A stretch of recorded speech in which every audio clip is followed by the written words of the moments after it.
Olá, uma excelente tarde, obrigado por essa companhia boa demais, abençoada. A gente chegando aqui com o nosso Agro Record, mais um sabadão juntos. Vamos falar a partir de agora de muitos assuntos, trazendo sempre as principais notícias. Vamos falar de agronegócio, vamos falar de agricultura, pecuária e tantos outros assuntos relacionados à lida no campo, não é verdade? Confira comigo os destaques do programa de hoje. O calor intenso registrado no Noroeste Paulista tem afetado a avicultura e também a fungicultura.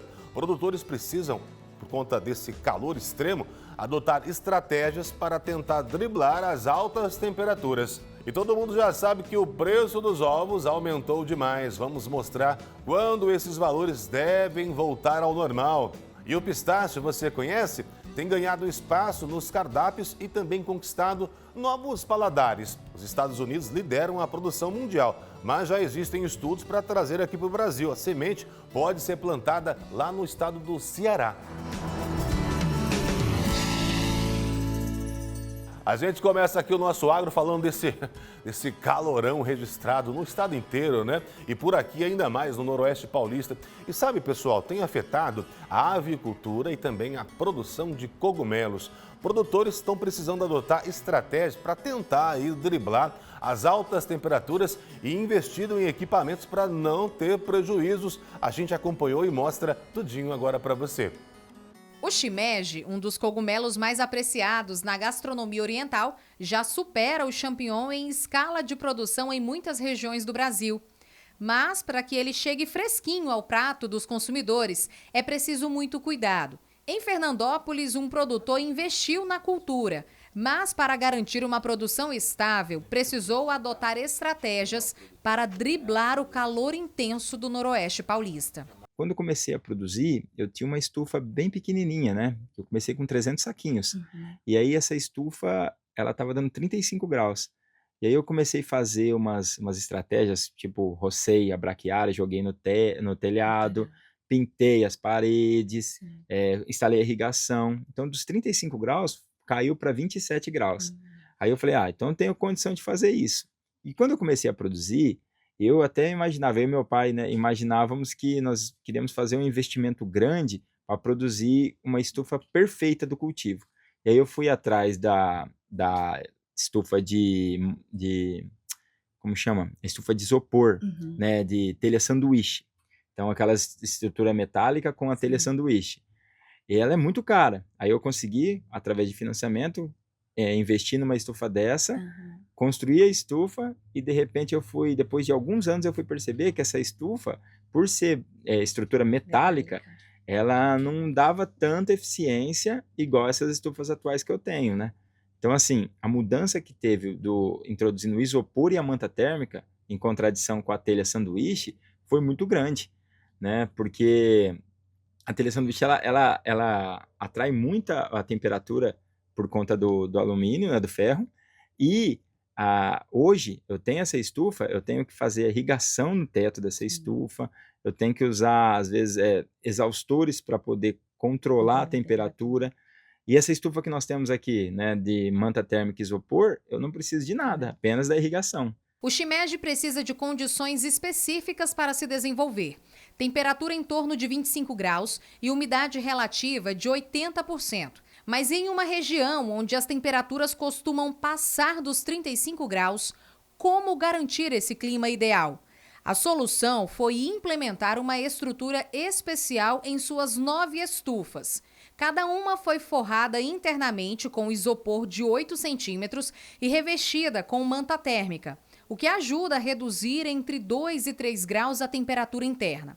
No telhado, o uso de telhas recicláveis ajuda a manter o ambiente mais fresco. Aqui é fundamental o uso da irrigação por nebulização, porque na ocasião, assim, quando está escasso de chuva, períodos não chuvosos, eu tenho que acabar organizando aí a cada meia hora, fica 1 minuto a irrigação ligada, né? E é uma névoa de água que cai, que isso daí melhora a minha umidade.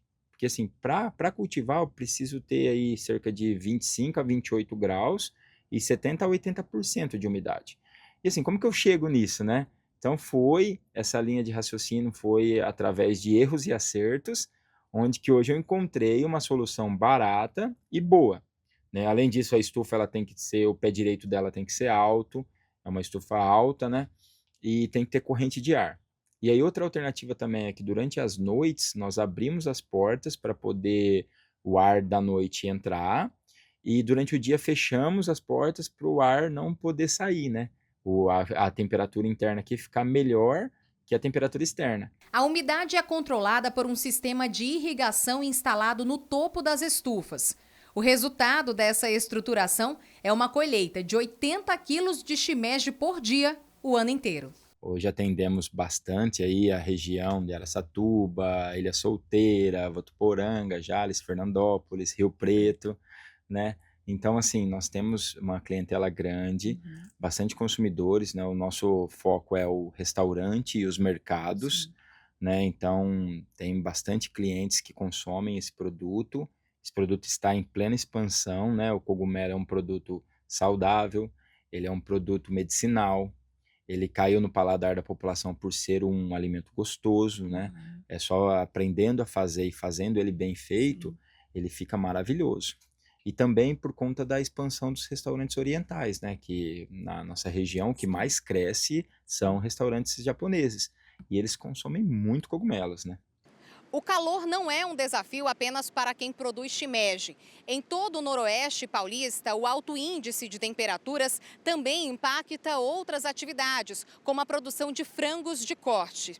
Aqui, o produtor precisou investir em um grande sistema de refrigeração para manter o conforto térmico dos animais. Nós colocamos um aumento de placas de nebulização, né?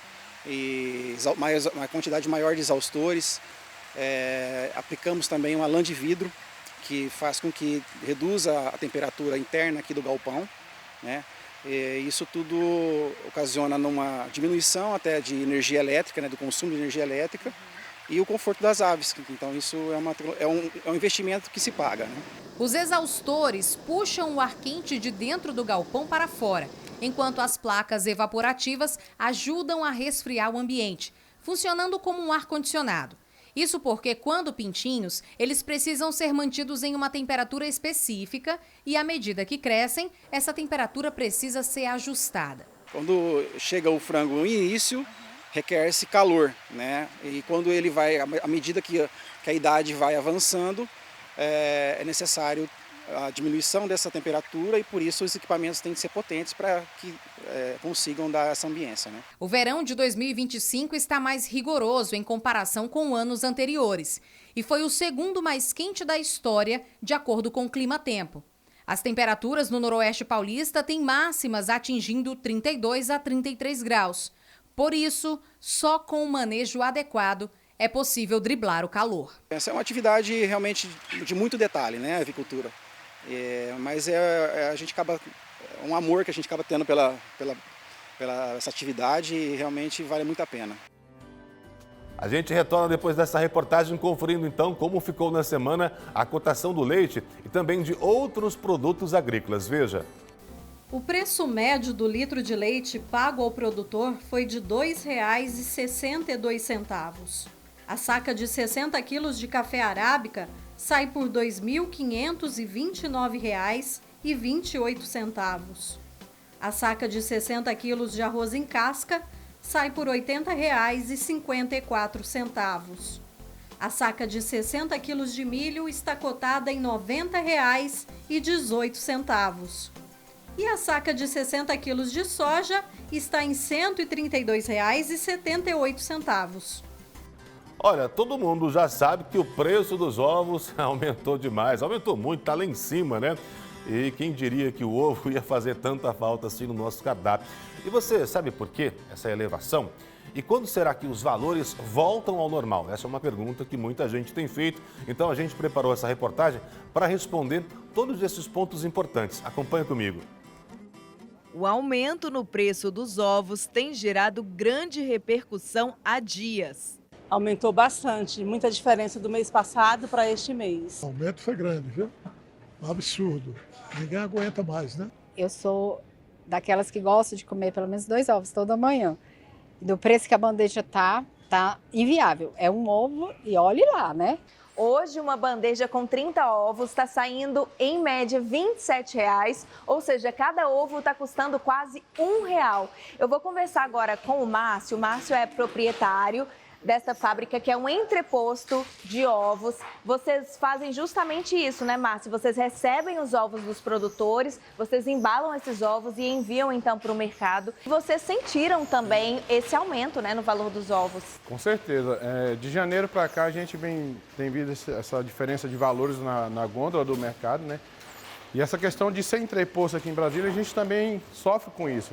Porque um dos maiores vilões do aumento hoje se chama o combustível, né?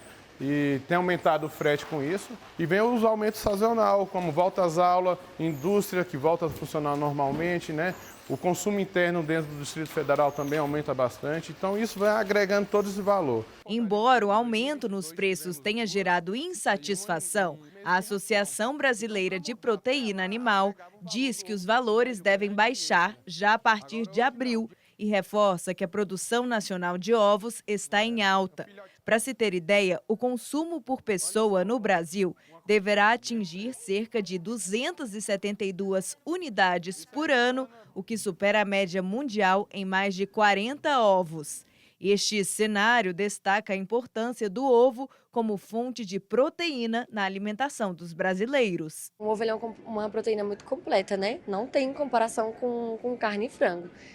Mas com esse aumento dos ovos, a gente consegue não substituir, mas suplementar. A gente pode suplementar com frango desfiado, com iogurte natural, com grão de bico, queijos. Para os produtores de ovos caipiras do Distrito Federal, o momento não poderia ser mais favorável. De acordo com a Bruna, zootecnista da Emater, em contramão ao aumento no preço de venda dos ovos brancos, o custo de produção dos ovos caipiras caiu, visto que houve uma diminuição no valor da ração das galinhas, que representa cerca de 70% do custo total para os produtores de ovos. Para a nossa realidade hoje, o nosso custo está um pouco menor do que no semestre passado.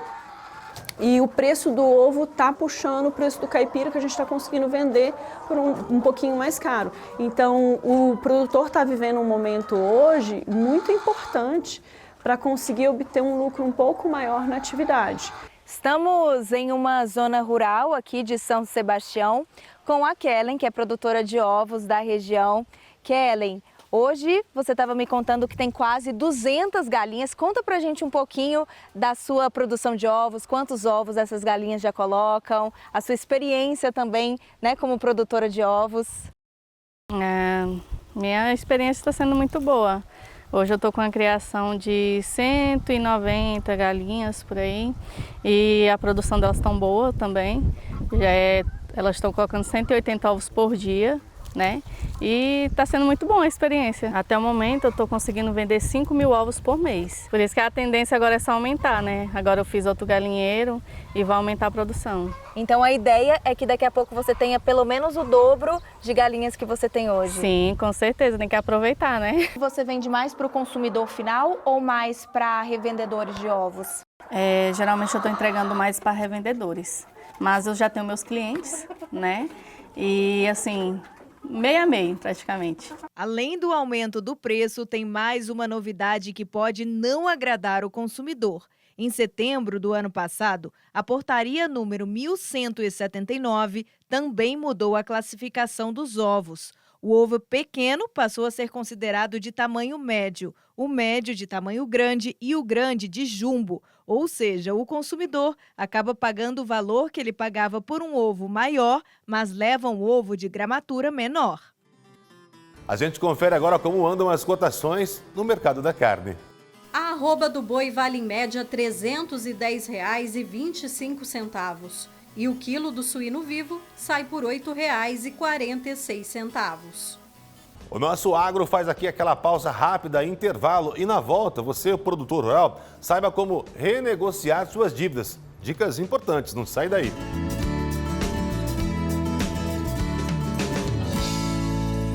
A A gente retorna aqui com uma dica boa. Atenção aí, não pode esquecer, tá? O produtor rural já pode renegociar as dívidas pelo programa Desenrola Rural. É um programa bem importante. Você vai saber agora detalhes em uma entrevista com a secretária executiva do Ministério do Desenvolvimento Agrário, a Fernanda Machiavelli. Bom dia, secretária. Seja bem-vinda ao Agro Record. Eu já começo perguntando se todo produtor rural de todo o país pode participar ou tem um perfil específico. Bom dia, Eliane. É uma grande satisfação estar aqui no Agro Record. E sim, todos os agricultores familiares que estão inadimplentes há mais de um ano são beneficiários do programa Desenrola Rural. Então, todos eles que têm uma dívida que não foi saneada, seja com instituições financeiras, seja com qualquer outro ente do setor privado, ele pode sim acessar o Desenrola Rural. Secretária, o governo ele fez um levantamento de quantos produtores estão inadimplentes em todo o país, né? Qual é esse número? E eu acredito que a maioria esteja devendo bancos, é isso? Isso. Então, nós identificamos, tem 1.350.000 agricultores e agricultoras que têm algum tipo de restrição ao crédito. Ou seja, não podem acessar o Pronaf por conta de não terem honrado alguma dívida em algum momento. Desse contingente, 70% tem dívidas com instituições financeiras. E os outros 30% têm dívidas com outras lojas, outros departamentos do setor privado. Pode ser, por exemplo, uma conta de água, uma conta de luz, uma conta de telefone, uma compra num varejo que não conseguiu pagar alguns boletos ou algumas prestações, foi para o cadastro privado de crédito, como Serasa, SPC, e também agora não pode mais acessar o crédito rural. Então, basicamente, são esses perfis. E na prática, o produtor ele terá até quanto de desconto? E terá um prazo para pagar, né? Varia muito do perfil da dívida, tá? Então, por exemplo, assentados da reforma agrária que receberam um crédito instalação, que é um primeiro crédito que se recebe quando se recebe um lote de terras para começar a produção. Se ele não honrou essa dívida do crédito de instalação, nós estamos oferecendo descontos que vão de 50% até 96% para ele se regularizar e poder justamente acessar as linhas do Pronaf.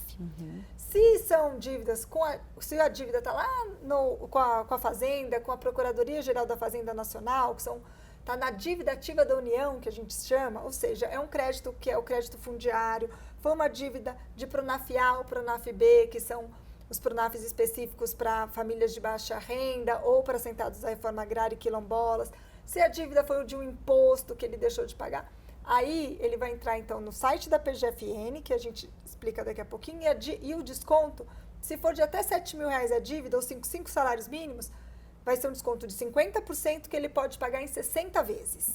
E se a dívida for no banco, aí, se for, então, um crédito que a pessoa tomou, que foi justamente com recursos do próprio banco, o risco do próprio banco, ele é que vai oferecer a dívida de acordo com o perfil daquele cliente. O Banco do Brasil já mostrou para a gente o portfólio, os descontos estão variando entre 70% e 86%.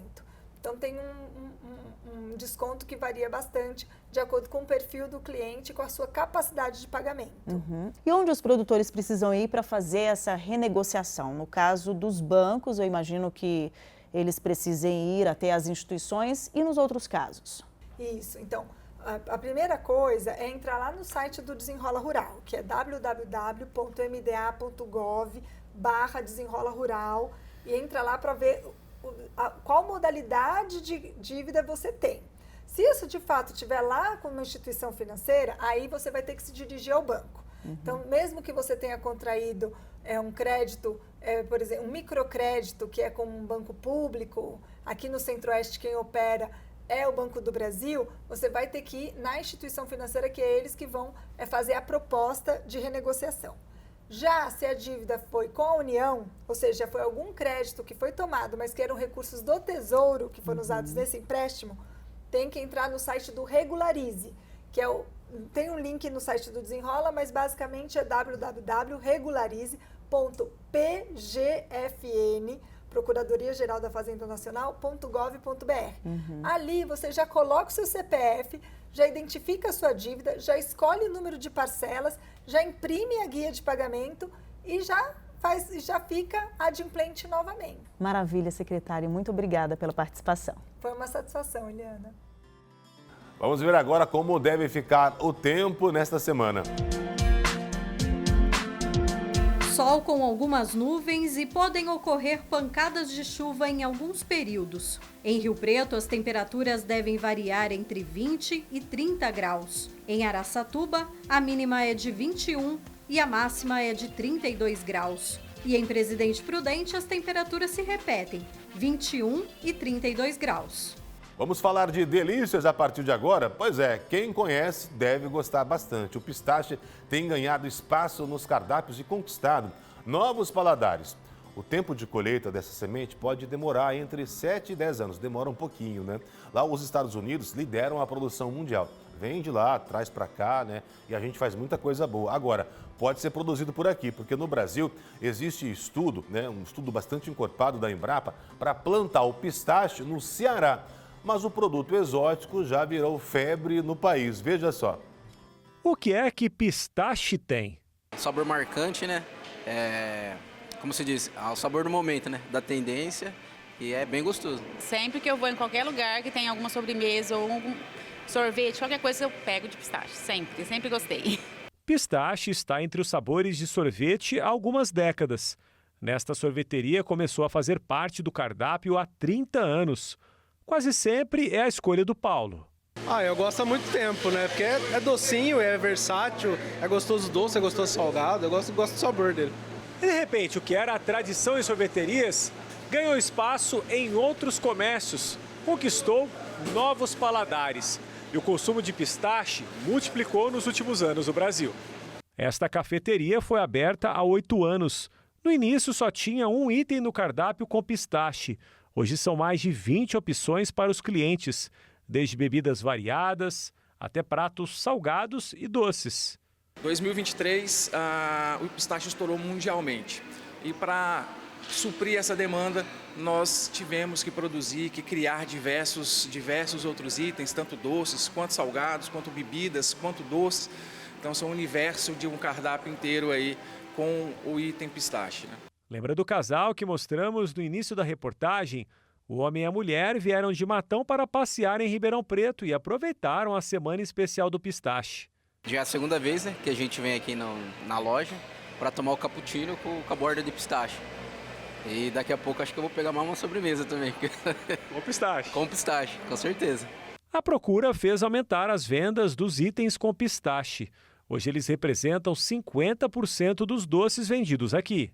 O pessoal gosta muito do produto, é um produto de muita qualidade, né? E isso dá uma facilidade maior até para a gente criar outros produtos. Mas assim, em via das dúvidas, o pessoal sempre gosta, sempre elogia. A gente gosta dessa quantidade, né? Do pessoal chegar à mesa e falar, uau, é isso mesmo que eu queria, né?